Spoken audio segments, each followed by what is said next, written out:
ಈ ಗ್ರೇಟರ್ ಬೆಂಗಳೂರು ವಿಚಾರವಾಗಿ ಅಶೋಕ್ ಅವರು ಒಂದು ಮಾತು ಹೇಳ್ತಾರೆ, ಅದು ಗ್ರೇಟರ್ ಬೆಂಗಳೂರಲ್ಲ ಕ್ವಾರ್ಟರ್ ಬೆಂಗಳೂರು ಅಂತ ಹೇಳಿ. ಆರ್ ಅಶೋಕ್ ಕ್ವಾರ್ಟರ್ ಜ್ಞಾಪಕ ಇರೋದಲ್ಲ.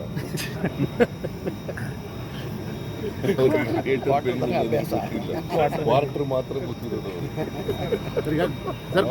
ಪಾಪ ಕ್ವಾರ್ಟರ್ ಹೇಳಿದ್ದಾರೆ. ಈ ಬೆಂಗಳೂರನ್ನ ಅನ್ವೀಲ್ಡಿ ಆಗಿದೆ ಅಂತೇಳಿ ಇದನ್ನ ಬೆಂಗಳೂರು ಡಿವೈಡ್ ಮಾಡಬೇಕು ಅಂತೇಳಿ ಯೋಚನೆ ಮಾಡಿದವರೇ BJPಯವರು. ಸುರೇಶ್ ಕುಮಾರ್ ನಗರಾಭಿವೃದ್ಧಿ ಸಚಿವರಾಗಿದ್ದಾಗ ಇದನ್ನು ಯೋಚನೆ ಮಾಡಿದರು. ಆಮೇಲೆ ನಾನು ಬಂದ ಮೇಲೆ ಅನ್ವೀಲ್ಡಿ ಆಗಿದೆ. ಬಿಕಾಸ್ ಇವತ್ತು 1.5 ಕೋಟಿ ಜನ ಇದ್ದಾರೆ.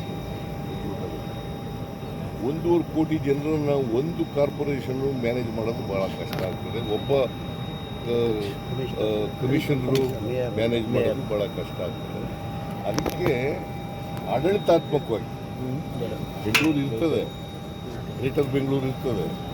ಆಡಳಿತಾತ್ಮಕವಾಗಿ 3 ಅಥವಾ ಅದಕ್ಕಿಂತ ಹೆಚ್ಚು ಕಾರ್ಪೊರೇಷನ್ಗಳನ್ನ ಮಾಡಬೇಕು ಅಂತೇಳಿ ನಾನು ಹಿಂದೆ ಇದ್ದಾಗಲೇ BS ಪಾಟೀಲು, ಸಿದ್ದಯ್ಯ ಅವರ ಅಧ್ಯಕ್ಷತೆಯಲ್ಲಿ ಸಮಿತಿಯನ್ನು ಮಾಡಿದ್ದೆ. ನಾನು ಹಿಂದೆ ಮುಖ್ಯಮಂತ್ರಿ ಆಗಿರುವಾಗ ಗೊತ್ತಾಯ್ತಾ. ಈ ಸಾರಿ ಮತ್ತೆ ಅಧಿಕಾರಕ್ಕೆ ಬಂದ ಮೇಲೆ ಅದನ್ನು ಮುಂದುವರಿಸಿದ್ದೆ.